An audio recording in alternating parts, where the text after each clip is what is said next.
Here we go. Howdy, folks. My name is Dylan Hendrickson. I'm the camp director for the Valley Day Camps this year. And Colby Broadus will be the program director for the camps. You will see both of us bright and early on Monday morning. We are doing the Cub Day Camp parent meeting for History Park. So we're going to cover History Park number 1 and number 2. There is a slight difference in schedule between the two, but that is about it. So it should be pretty similar between everything. If you've got any questions, go ahead and hold those until the end or type them into chat, and hopefully we can address them as we go along. And Here we go. There's a little button where you can do something to raise your hand too. So feel free to raise that if you've got something germane to the group, especially towards the end. So I want to be respectful of everybody's time. So we're going to just jump into it. Why are we here? We're here to learn about Cub Camp. Ideally, make sure that everybody has a safe and fun time. That's what the goal is. And you'll notice that a lot of things we're going to talk about tonight are geared towards safety. But the staff's job is also to make sure that everybody has a good time within the bounds of what's going to be going on at camp. And really, also tonight, we want to answer everybody's questions, make sure that everybody knows how camp is going to work, and that they're all prepared for everything going into it. There's some special things at History Park, and want to make sure that everybody is ready for those on the first day camp so we don't really have any hangups. But everything should go fantastic. I just spoke with Elizabeth over at History Park, our contact today, and everything is getting ready and lined up.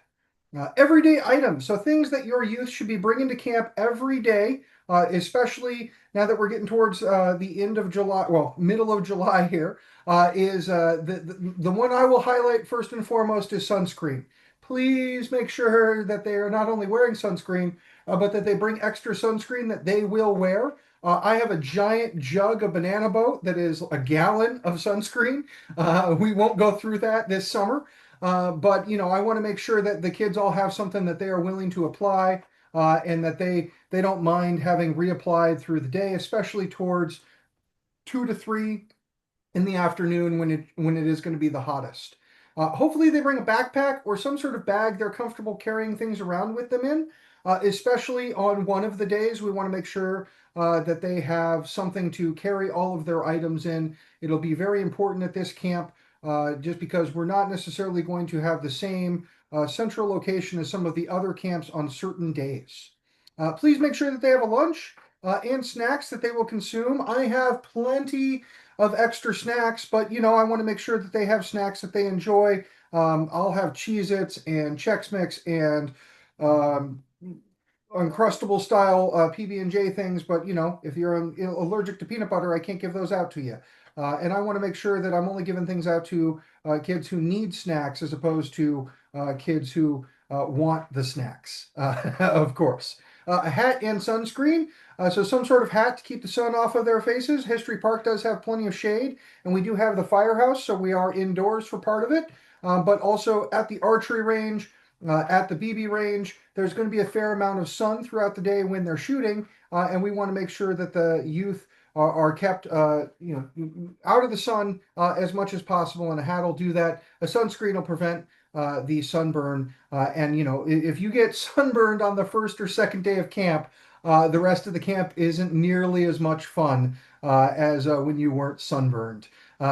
Speaking from experience, I have SPF 70 as well. If there are any kids who specifically need something a little bit more, please make sure they don't hesitate to ask if they need sunscreen. Now, refillable water bottle. We have extra refillable water bottles.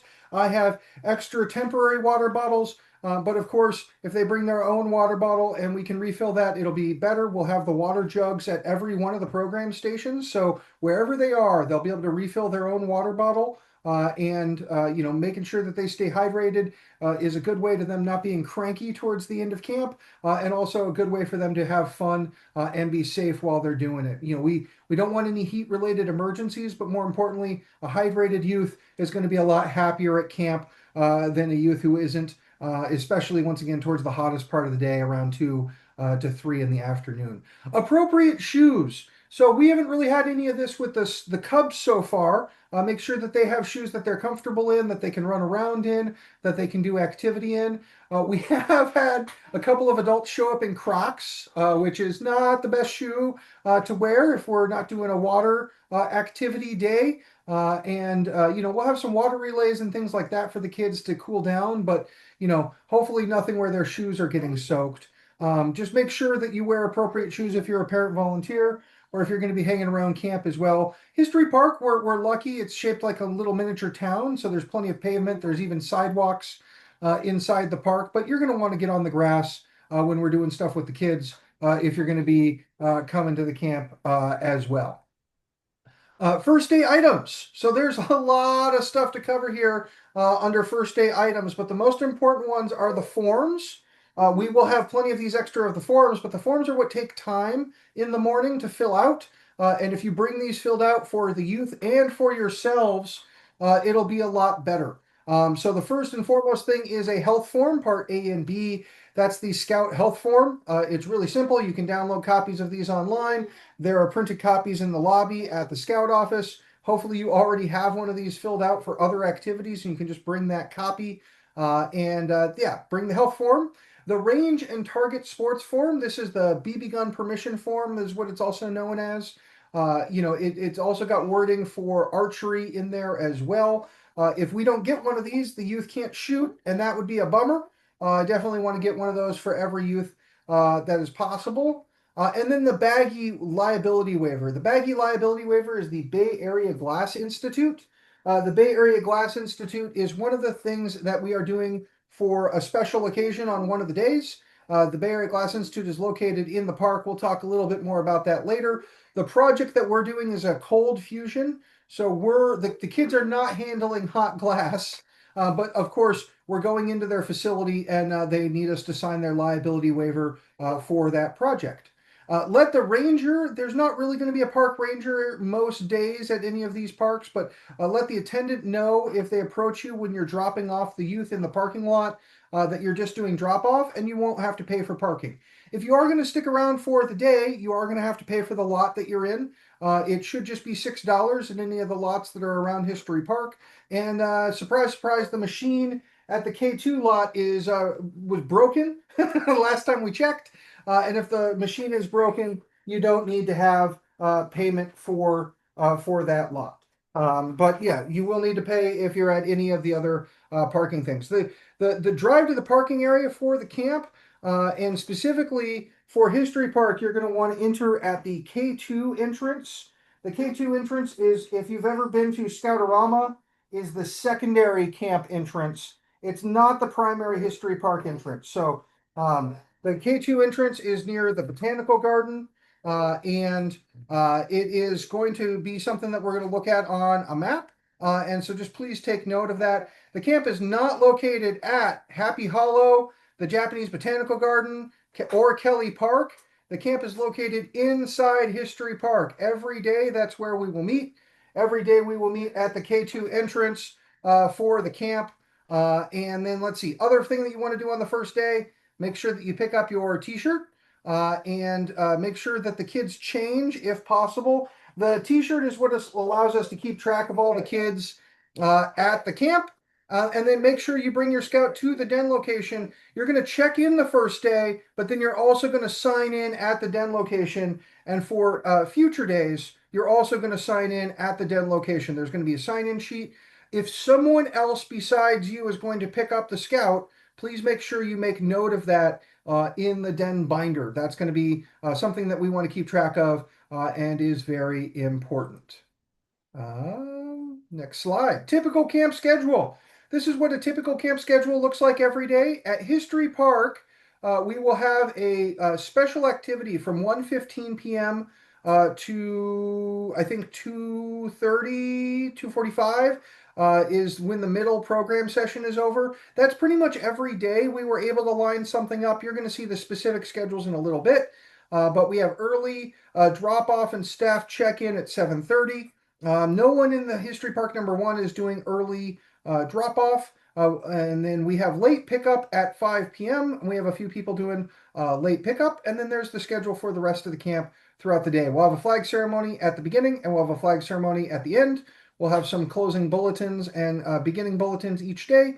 And then they'll have a good old time. The lunch also has some den time where they're going to be doing things like planning songs and skits, making a den flag. At Happy Hollow, this will be some free time on some jungle gyms, different stuff like that. Here's the History Park specific schedule.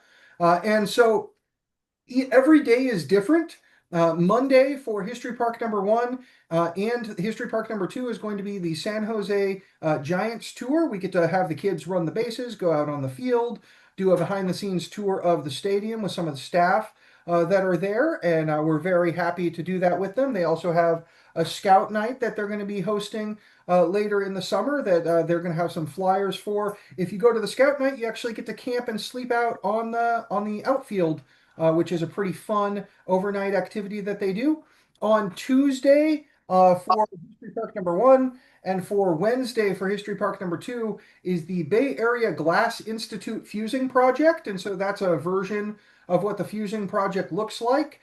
This is, once again, the kids are going to set this up. It's kind of like a little fun craft project that they're going to do. And then we're going to have those available for pickup at the scout office about a week later after they get all fused together by the professionals at the Bay Area Glass Institute. On Wednesday, we're going to be going to Happy Hollow. I believe Tuesday is Happy Hollow for History Park #2. We will make sure to bulletinize this on Monday. Happy Hollow is a fantastic kids zoo. There are animals, there are playgrounds, there are amusement park rides. Make sure they come with a lunch. Make sure they come with a snack. I will bring extras of these and I will have a backpack full of extra things. But, you know, I anticipate this is the day that is most likely that things will get lost for Lost and Found, but I will go back over to the park and double check to see if any of the youth have anything that do not go home with them. I'm really looking forward to Happy Hollow. Should be a good time. Thursday is the San Jose Fire Department training facility tour. The kids are going to get to dress up, hopefully, in firefighter garb. They're going to get to shoot a pressurized water hose and take a tour of the training facility of the San Jose Fire Department. The San Jose Fire Department Chief, Robert Sapien, set this up for us. He's been involved with the council for a long time, and it's just very nice to be able to host a program and bring some Cubs over to see that. And then on the last day, we're going to have some special activities like the egg drop and Camp Wide Sport in the morning. But then after lunch, we're going to do the trolley ride. And so there's a trolley that is in History Park, and we're going to be hosting a trolley ride each of the weeks on Friday.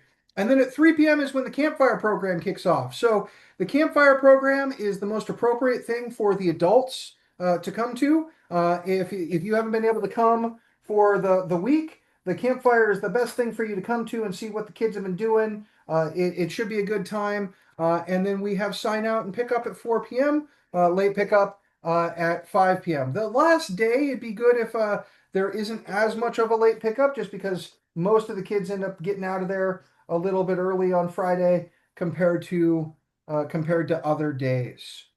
History Park map. So here is the map of History Park. I don't think you can see my cursor, but if you can, this is the firehouse. The firehouse is the one basically in the middle that's alone with a grass field around it. To the left of the electric tower, that's the firehouse. That's where our camp is going to be located every day. And the public entrance that is near the K2 parking lot is the public entrance that we will be using every morning. And so that is also the parking lot that is shared with the Japanese Friendship Garden. In last year, the camp was located at Kelly Park, and the parking lot that was used with the Kelly Park parking lot. Say that 10 times fast. But we are using the K2 parking lot with the public entrance over by the firehouse, which is where we're going to be every day. This is a more protected entrance. It's less accessible to the public. I will make sure that there are signs guiding people to this parking lot on the first day. We're going to be setting up the archery range in the coming soon section of the camp. There's not actually a building there, and that's where the archery range goes. And the BB gun range will be right next to the firehouse on the open field. And then the firehouse isn't as big as shown on the map and that's where we'll be doing crafts to the left of the firehouse. So everything's kind of firehouse centric as far as the camp goes.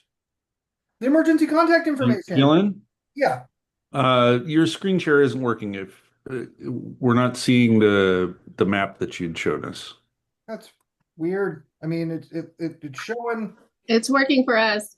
Okay. Must be Okay, operator error on our I side. will I will be sending out these slides after this by email probably tomorrow to everybody. So you'll get the slides with the maps on them. But this is literally the History Park map that is available on their public website as well. So it's not too hard to find this map around. That's a bummer. We'll go on to the next slide though. Emergency contact info. This is in the leader's guide. The map was also in the leader's guide. So there's a PDF of the leader's guide that got sent out to everybody. And in that was also one of the copies of the History Park map. You should have Colby and I's cell phone numbers now. If you need to get a hold of us and it's an emergency, please call our cell phone numbers. It is our council lines get to us, but our cell phones are going through cell towers. The council lines go through the Wi-Fi calling, so please call my cell phone if it is an emergency. And then there's all these other emergency numbers. We know the medical center that we are located close to in the urgent care is very unlikely that we would take someone to urgent care. If it is an emergency, we would be calling an ambulance. And really, there's some in-between cases where a parent might be at the camp and take them to the hospital themselves. But we're going to follow appropriate emergency response in case of any of the emergencies. Unlike some of the other locations that we are at, we can't actually reverse park into the spaces, which is a scouting thing in case of evacuation. But at city and county parks, they don't want us to back into spaces. It's not something that we're actually going to check because we're in public parking lots. Camp policies and procedures. Ooh, this is the slide. Except in cases of emergency, cell phones are to be kept in backpacks and bags or left with the den leader. There were kids at the first couple of weeks with cell phones. I would encourage them to not be using them during the program when they are going to be engaged in a physical activity. And also, there are some kids who obviously won't have cell phones. So ideally, you don't send the youth with cell phones unless they really need them. All participants and visitors must sign in at headquarters. You have to check in with me or Colby. You have to check in with the person who's running camp at headquarters. Headquarters will be located at the firehouse. If anybody's wandering in, they need to check in with us to be part of the camp. But like all of our previous other camps, we are located in a public facility, which means members of the public can be around. Whenever there's members of the public that are around our camp, I'm keeping track of them. And also, they won't be wearing our Cub Camp t-shirt. And if you are a visitor, we'll slap a temporary wristband on you if you don't have a scouting piece of apparel on, and I can keep track of you as a signed-in person. The buddy system will always be in effect. Buddies will be chosen on the first day of camp. Self-selection of buddies is preferred. Also, the adults and the staff will have buddies because the buddy system is the best way to avoid not having information in an emergency. And I want to make sure that if anything happens, we have a source of information. Buddies are just a good way to look out for each other. Throwing objects in camp is prohibited except as part of a sport or a game, obviously. I did have to stop some kids from throwing metal water bottles around. I don't know why they thought that was okay, but we'll counsel them on this. The same thing with running. Running isn't really allowed unless it's part of an organized game or sport. Sadly, no tree climbing. This is more applicable at History Park than the previous two places. Tree climbing is really going in a tree above an adult's shoulder, but at History Park, their trees are relatively protected, and they really care about them a lot, so we can't really climb in the History Park trees in comparison to the county park trees. No swearing, obscene, abusive language, and no physical violence will be tolerated of any kind. I did, for the first time in my life, have to send a Cub Scout home last week because they were kicking a staff member and me, and then hitting a staff member and me with a metal water bottle. If a Cub Scout becomes physically violent, I will not be able to allow them to be at camp around the other scouts. I'm going to need the adult to come and pick them up. If you're at work, you're going to need to leave work. You need to have the willingness and ability to come and pick up your scout if they are breaking the rules, and I cannot have them around the other scouts from a safety perspective. I did have to send a scout home for swearing and obscene language about 13 years ago. But that was more of a family issue and a culture in the family. And then they were not welcome back at camp for the rest of the week. If a scout is doing minor physical violence, I need to send them home for the day. They probably can come back to camp for the rest of camp. But we'll talk about it. Make sure we manage that situation individually when it comes up. Knives or matches are not allowed except in certain activity areas and only under the supervision of an adult. We do not allow them at our camp, and we will not be using them for any of the activities. I've planned around that this year. Prohibited items brought to camp will be collected at the start of camp and returned at the end of the camp that day to the parent, not to the youth. And if it's prohibited, like illegal, I'm just probably not going to give it back to you. Always stay in designated areas unless directed otherwise by their leader, activity host, or the health officer. This is important. I had a couple of scouts decide that they were not going to listen to people and then just run as far away as they could, as quick as they could from the den leader. That was also an almost had to send that scout home. If they're running towards an exit as quick as they can, I'm not going to really be able to have people supervise them. And unfortunately, at Cub Camp, we don't have one-on-one supervision unless you're a Tiger Cub, and that's when your parent is at camp or your guardian is at camp with you. So I need the scouts in general to be following the rules. They don't need to be the most well behaved, but they can't just not follow the instructions of the den leaders or of the staff, especially at things like the shooting ranges. At the shooting ranges, they need to follow the rules. If they don't, they won't be allowed to shoot for the day. If they don't follow the rules again, they won't be allowed to shoot for the rest of the week. And that wouldn't be fun for anybody. Always stay in designated areas unless directed otherwise. Oh, we talked about that one. There are a few places at History Park that are designated as places that are under construction or under work. These are gated and fenced off. This shouldn't be an issue. Shouldn't be an issue. But hopefully the Cub Scouts don't try to hop the fence and climb around in the train depot that still is on stilts as opposed to on a foundation yet.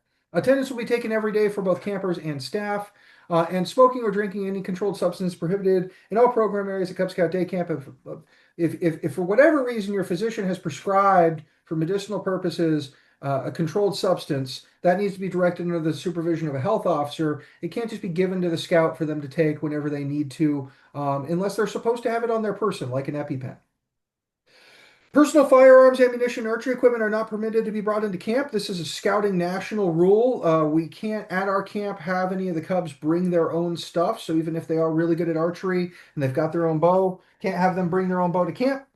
Need to make sure that they're using the camp equipment. We know how it's been maintained. We know what a weight it's been rated to. All of our BB guns are super low speed. We know that they're rated to not break skin. If a Cub Scout brings their own BB gun, we have no idea how fast or how pressurized that BB gun might get. So that's just the main reason we're following that rule. T-shirts and patch. I'm wearing the T-shirt. As you can see, they do shrink about a half size to a full size. That's the warning that I'm going to give everyone when you pick it up, but they're pretty swank. Blaine Erickson down in the Santa Lucia district designed the shirt and then also designed, I used his design for the patch also. And so this is the patch that they get to pick up. If the camp shirt is dirty, please just have them wear a different Cub Scout T-shirt to camp. And then, make sure that we know. You can buy extra Cub Camp t-shirts for, I think, just $10. So they're not expensive and we've got plenty of them. So let me know if you want to pick up an extra one on the first day, or if by day 2 or 3 you're like, hey, really want an extra shirt. Let me know as well. And then I've got some leftover shirts from last year that I can give you if the $10 is an imposition. Oh, baby. We've gotten to the end. Questions and answers. And my baby hasn't expired yet, but he might be expiring pretty soon.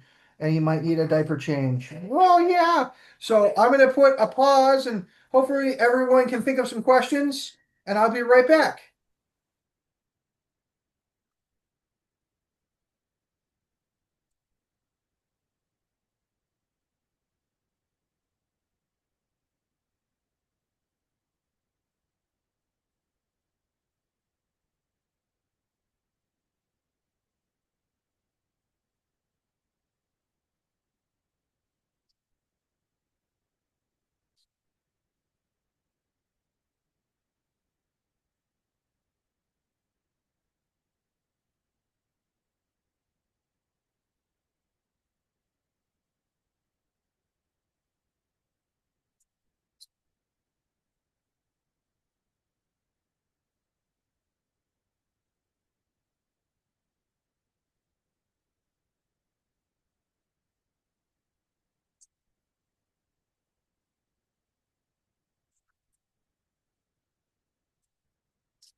Okay, we're back for the Q&A session with the baby. So, what sort of Q&As do people have? Here we go. What is the procedure for late drop off and early pickup? We'll have the den binder for sign in and sign out. For late pickup, it'll be me there. No one signed up for early pick or early pickup. You come through the headquarters. So basically, there will be a specific person. It'll be me or it'll be Colby. And you specifically come through me, and we have the den binders there. Early pickup is fine as long as once again you come through the headquarters. I'll know where the den is. The one thing with early pickup that would be a challenge is the Happy Hollow Day. So if Tuesday week 2 or Wednesday week 1 you need to do early pickup, we'll have to arrange something in particular for that. Um, can you print out and you reuse the health camp? Yeah, absolutely. You can reuse the health form from Camp High Sierra. Happy to have that. You do not need to fill this thing out multiple times. You can fill it out one time and give one copy to a whole bunch of people, or give copies to a whole bunch of people. That works completely fine. Other questions? You can you can unmute yourself and ask a question if you don't want to type it in chat as well. Now is the time. And I'll stop recording here in a second if you're shy and you don't want your question recorded. Oh, baby, this is your first public appearance. Oh my gosh.